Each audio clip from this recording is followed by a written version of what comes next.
जय हिंद। चलिए आज हम लोग देखते हैं नदी परियोजना के बारे में। बिहार में कौन कौन से ऐसे नदी पे परियोजना बनाई गई है। इससे पहले हम लोग देखे हुए थे गर्भ जल कुंड के बारे में और बिहार के कृषि के बारे में देखे थे। आज हम लोग देखने वाले हैं बिहार के नदी परियोजना के बारे में, कौन कौन से नदियों पे एक नदी परियोजना बांध वगैरह बनाया गया है। तो टॉपिक दीजिएगा जी, बिहार का नदी परियोजना।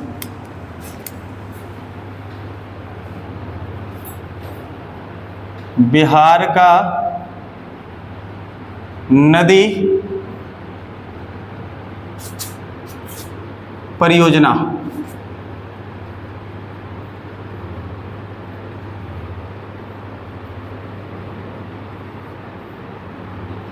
नदी परियोजना से क्या समझ रहे हो बताओ, रहती है बताओ। नदी परियोजना के बारे में क्या समझ रहे हो? नदी परियोजना के बारे में क्या समझ रहे हो? नदियों पे बांध बनाना। तो नदी परियोजना का मतलब यही है कि जिस नदी में बहुत ज़्यादा पानी है उस नदी पे उस पानी को रोककर एक बांध बना दो, उससे कई सारे नहर का निर्माण करो और उस नहर से अलग अलग जगह इस्तेमाल कर दो। चाहे बिजली बना सकते हो, चाहे उसको नहर बना के गाँव तक ले जाके सिंचाई कर सकते हो। इसी के लिए क्या बनाया जाता है? परियोजना, जिसको बोलते हैं बांध, बैराज। तो ऐसे 3 बड़े नदी परियोजना बने हैं अपने बिहार में। जैसे गंडक पे बने हैं और कोसिक पे बने हैं, एक सोन नदी पे बने हैं। तो ये तीनों को हम लोग समझने का प्रयास करते हैं विथ मैप। तो पहला हम लोग देखेंगे जो गंडक पे बना है। तो एक छोटा सा मैं यहाँ पर बिहार का मैप बना रहा हूँ।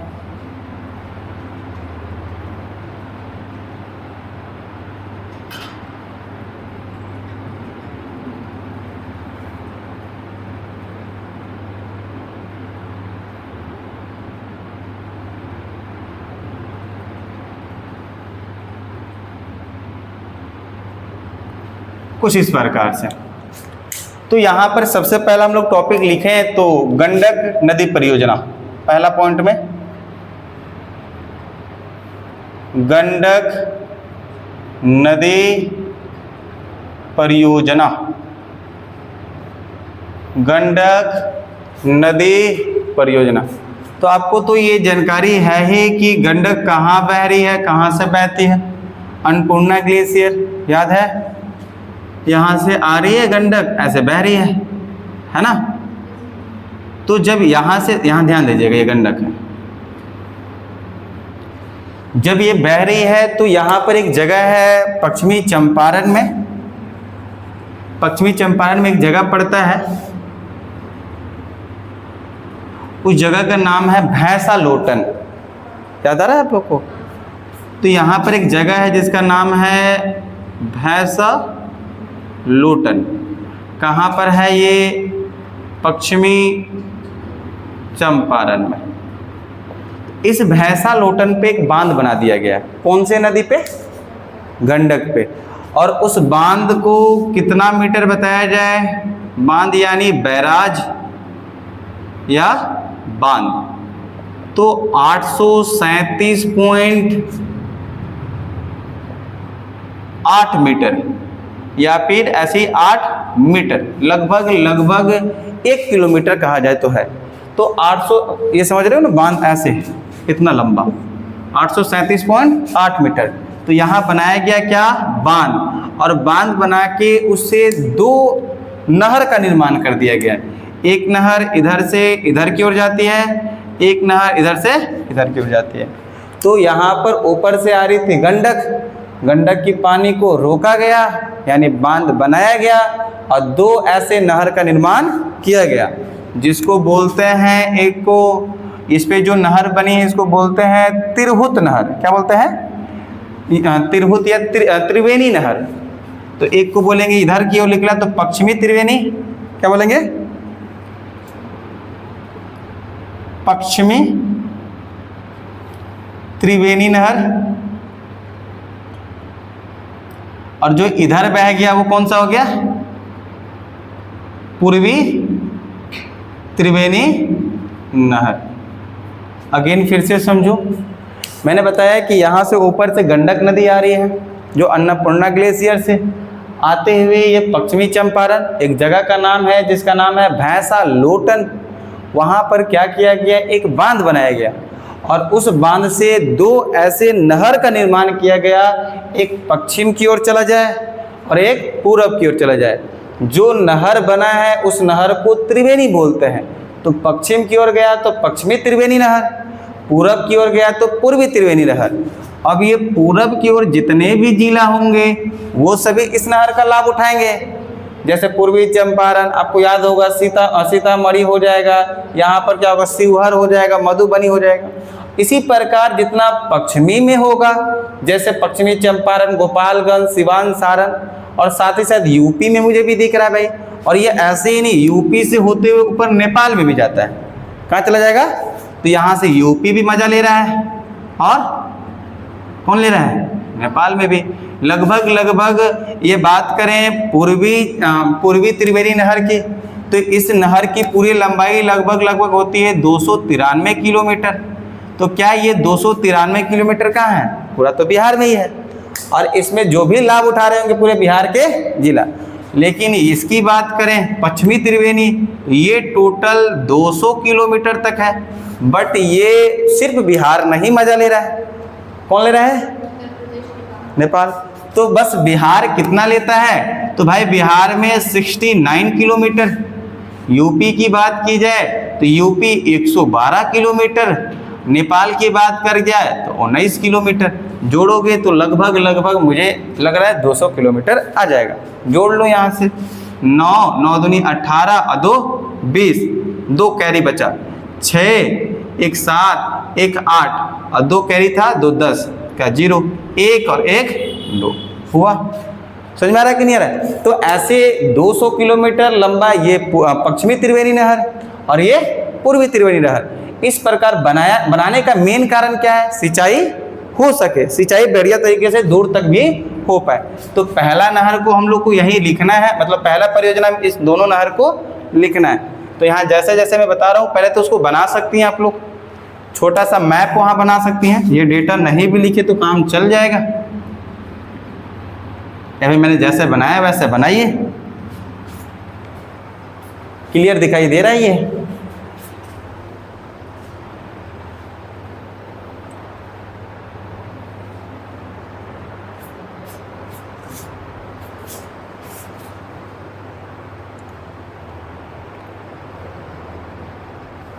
गंडक आया और यहाँ पर भैंसा लोटन पश्चिमी चंपारण में यहीं बांध बना। कितना मतलब बांध है भाई? हाइट या फिर लंबाई 837.8 मीटर, वही 7-8 मीटर होता है। और 2 नहर का निर्माण हुआ, एक पश्चिमी त्रिवेणी नहर, एक पूर्वी त्रिवेणी नहर। पश्चिमी त्रिवेणी नहर 200 किलोमीटर, बिहार में 69 kilometre, UP 112 kilometre, Nepal 19 kilometre. पूर्वी त्रिवेणी नहर पूरा के पूरे बिहार में 293 किलोमीटर। चलिए अब इसके बारे में लिखते हैं, यहाँ पर उसी चीज को लिखते हैं सेंटेंस बना के। भारत सरकार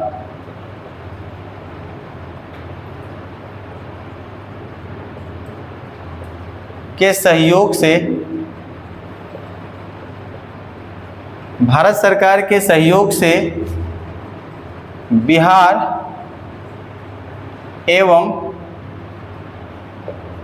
यूपी के बीच समझौता, यूपी के बीच,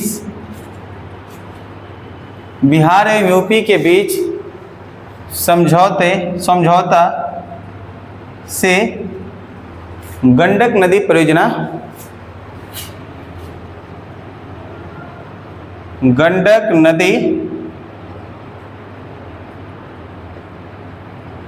परियोजना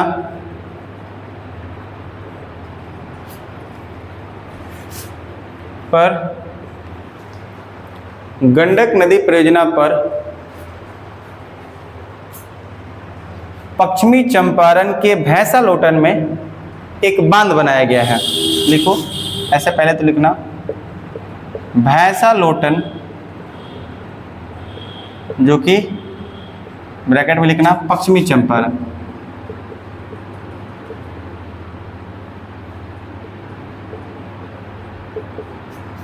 तो क्या कहेंगे, गंडक नदी परियोजना पर भैंसा लोटन पश्चिमी चंपारण में एक बांध या बैराज, ब्रैकेट में लिख लेंगे 837.8 मीटर बनाया गया है।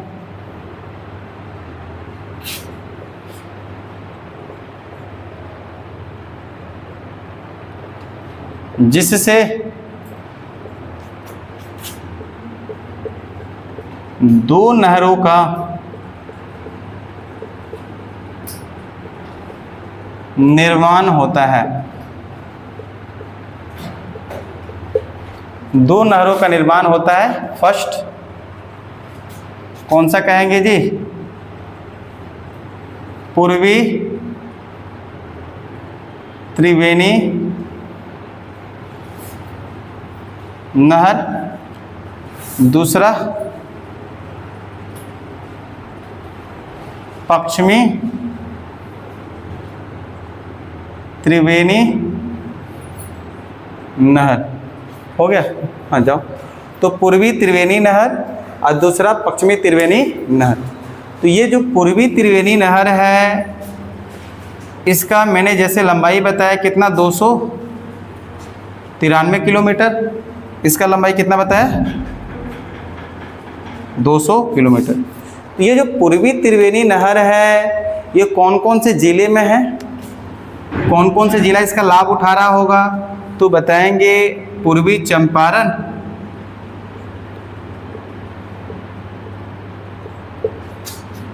सीतामढ़ी,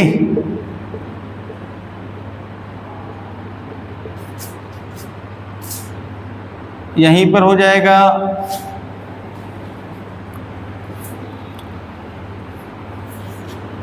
मधुबनी, शिवहर, ATC कर देना। ऐसे कई सारे जिला जो है इस नहर का लाभ उठा रहे होंगे। अच्छा, इसी को लिख लेना, एक और नाम से जानते हैं, तिरहुत नहर। यहीं पे मैं लिख दे रहा हूं, इसका अन्य जो नाम है तिरहुत नहर के नाम से भी जाना जाता है। तिरहुत नहर के नाम से भी जाना जाता है ना। इसकी हम लोग बात करें, ये पश्चिमी त्रिवेणी नहर, तो ये सबसे अधिक,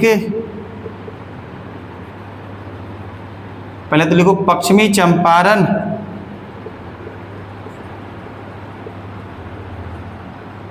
बिहार में पश्चिमी चंपारण, गोपालगंज, सिवान, सारण, यूपी और नेपाल। तो मैं यूपी एंड नेपाल, तो यहाँ पर मैं बताऊँ बिहार में इस जिला में है तो कितना किलोमीटर, 69 किलोमीटर। यूपी में बस इतना है तो 112 किलोमीटर। नेपाल में है 19 किलोमीटर। ऐसे ही बना लेना। और सबसे ज़्यादा होगा मैक्सिमम पश्चिमी त्रिवेणी नहर कहाँ पर, मैक्सिमम कहाँ, सबसे अधिक कहाँ पर है, पश्चिमी चंपारण, पश्चिमी चंपारण। तो हमने देखा पहली नदी परियोजना जो गंडक नदी परियोजना, ये आपको समझ में आई, क्लियर हुआ। दो नहर का निर्माण किया गया, पूर्वी त्रिवेणी नहर और दूसरा पश्चिमी त्रिवेणी नहर। ये ऐसे कुछ जिला हैं जिसके लाभ उठा रहे थे। अगला देखा जाए कोसी नदी परियोजना, तो कोसी नदी परियोजना को देखते हैं, इरेज किया जाए इसको।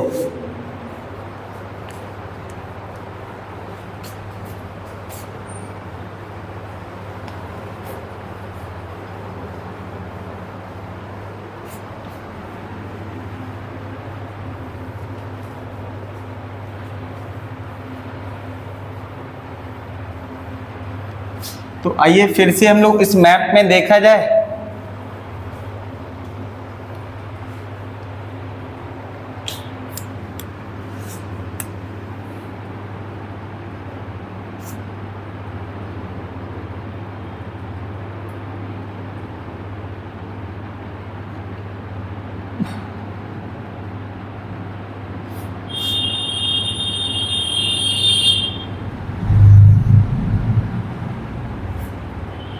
देखो, तो आपको जानकारी होगी कि कोसी नदी जो है यहाँ से बह रही है, जो कि नेपाल के गोसाई धाम से, काठमांडू के गोसाई धाम से बहती है कोसी। जब ये कोसी नदी बह रही है तो इसी को एक बांध बनाया जाएगा, यहाँ पर एक बांध बनाया जाएगा और ये बांध से ऐसे 3 नहर निकाला गया है। कितने नहर निकाला गया है जी? 3। एक निकलता है पश्चिम की ओर, एक पूरब की ओर, एक दक्षिण की ओर।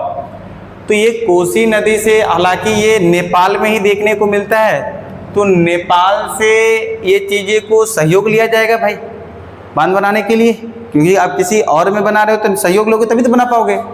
तो ऐसे 3 नहर का निर्माण किया गया है। तो यहाँ पर बोल सकते हैं पूर्वी कोसी नहर, पूर्वी कोसी नहर इंपॉर्टेंट नहीं है डिस्टेंस इसका, पश्चिमी कोसी नहर,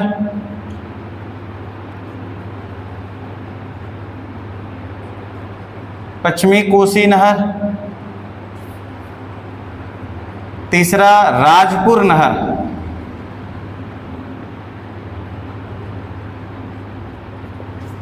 तीसरा कौन सा जगह? राजपुर नहर। तो ये कोसी नदी परियोजना से 3 नहर का निर्माण हो रहा है, एक पश्चिमी कोसी नहर, एक पूर्वी, एक राजपुर। कौन सा हो जाएगा? राजपुर। तो देखो पूर्वी कोसी नहर कहाँ कहाँ जा रहा होगा? पूर्णिया और किशनगंज दिखाई दे रहा होगा, अररिया। इधर देखो पश्चिमी कोसी नहर, ये सुपौल से एंट्री करती है तो सुपौल हो जाएगा, मधुबनी हो जाएगा, इधर दरभंगा हो जाएगा, समस्तीपुर हो जाएगा, ये सभी चीज़ें हो रही हैं। इधर नीचे की राह जाएगा तो सुपौल, मधेपुरा, सहरसा हो जाएगा। तो कुछ ऐसे जिले हैं जो इस कोसी नदी परियोजना में इस कोसी नहर के निर्माण से लाभ उठा रहे होंगे सिंचाई करके।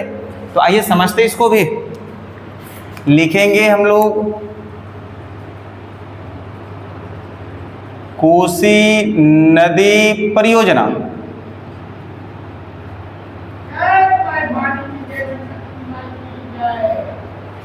कोसी नदी परियोजना, कोसी नदी जो परियोजना है इसके बारे में समझते हैं। कोसी नदी परियोजना के बारे में समझते हैं। देखो छोड़ दो उसको। यहाँ पर कोसी नदी परियोजना में यहाँ पर सबसे पहले कहेंगे भारत एवं नेपाल सरकार के मदद से क्या कहेंगे, भारत एवं नेपाल सरकार के मदद से 1954,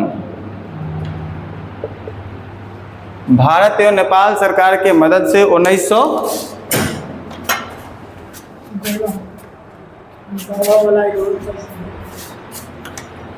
भारत और एवं नेपाल सरकार के मदद से 1954 में विचार किया गया,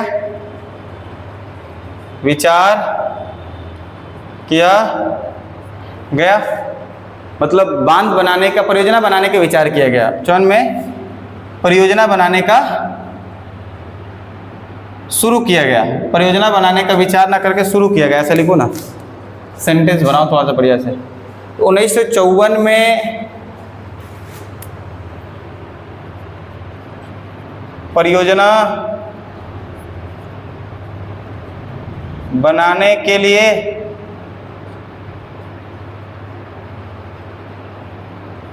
शुरू किया गया, जो कि 1965 में यह परियोजना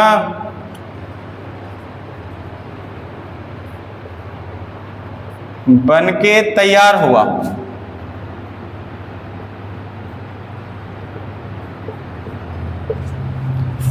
जिससे 3 नहरों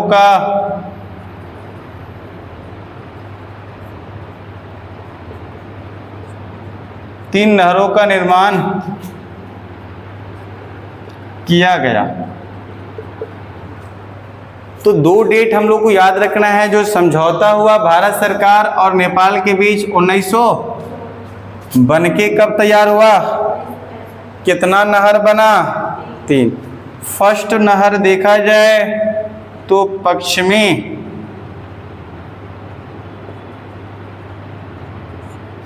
कोसी नहर। दूसरा देखा जाए पूर्वी कोसी नहर। तीसरा देखा जाए राजपुर नहर। बस इसमें हम लोग को लिख लेना है कौन कौन सा जिला इससे लाभ उठा रहा है। तो पश्चिमी कोसी होगी तो क्या सुपौल, क्या मधुबनी, क्या दरभंगा, समस्तीपुर, ATC। तो कुछ ये सभी जिले इसका लाभ उठा रहे होंगे, लाभान्वित होंगे। पूर्वी कोसी में देखा जाए तो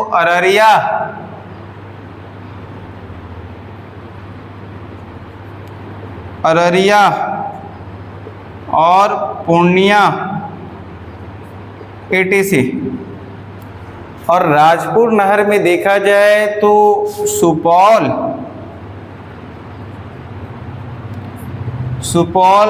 मधेपुरा एवं सहरसा। ये 3 देखने को, 3 ही नहीं, ATC कर लेना, और भी होते हैं।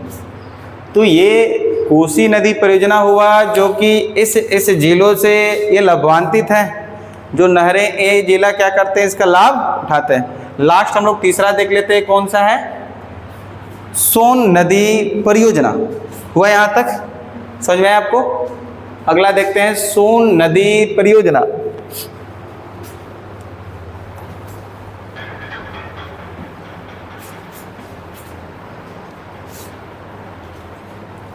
तो सोन नदी जैसे कि पता है आपको, यहाँ अमरकंटक से बहती है और यहाँ एंट्री कर रही है रोहतास से, कर रही है ना यहाँ पर। तो यहीं पर आपको पता होगा कि सोन नहर बना हुआ है।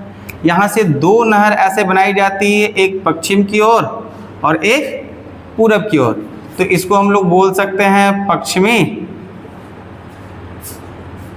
सोन नहर, इसको बोल सकते हैं हम लोग पूर्वी सोन नहर, है ना। तो 2 ऐसे नहर, एक पश्चिमी सोन नहर, एक पूर्वी सोन नहर।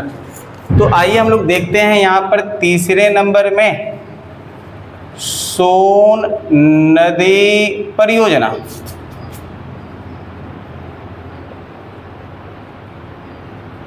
सोन नदी परियोजना में देखा जाए तो सबसे पहले इसमें तो बिहार का, याद होगा इसके बारे में बताए होंगे, बिहार का सबसे पुराना नहर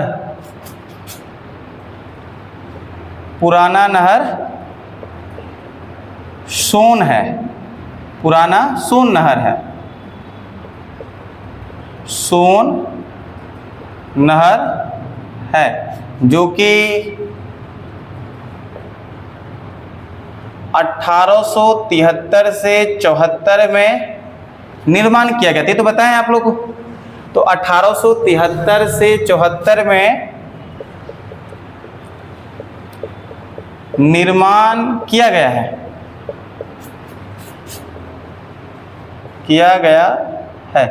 उसके बाद देख लेना दो ऐसे जो बनाई गई है नहर का निर्माण।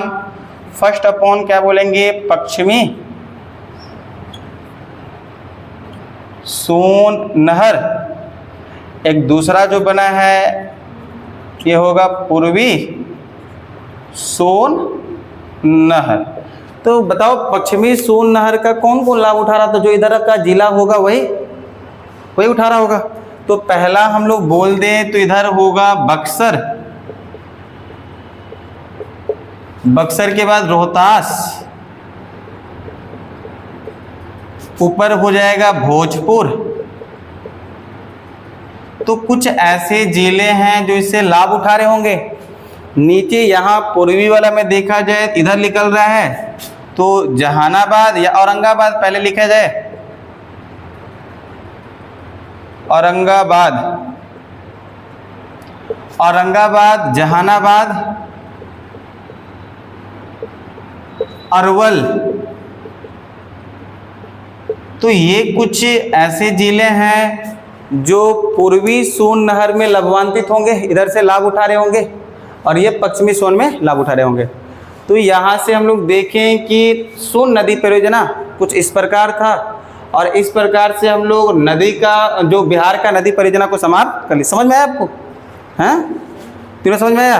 कुछ नहीं है, बस आपको चीज़ों को मैप से समझना था। ये चीज़ें तो बस लाइन से लिखा गया, ये इसलिए ज़्यादा लग रहा होगा। मेन इंपॉर्टेंट यहाँ पर पहले भी देखे थे हम लोग, 1873 से 74 में एक सोन नहर का निर्माण किया गया, जो कि बिहार का सबसे पुराना नहर है। आई होप कि आप सभी को भी ये चीज़ें समझ में आया होगा। चलिए नेक्स्ट डे मिलते हैं एक नए टॉपिक के साथ। आज की क्लास यहीं तक रखते हैं। जय हिंद।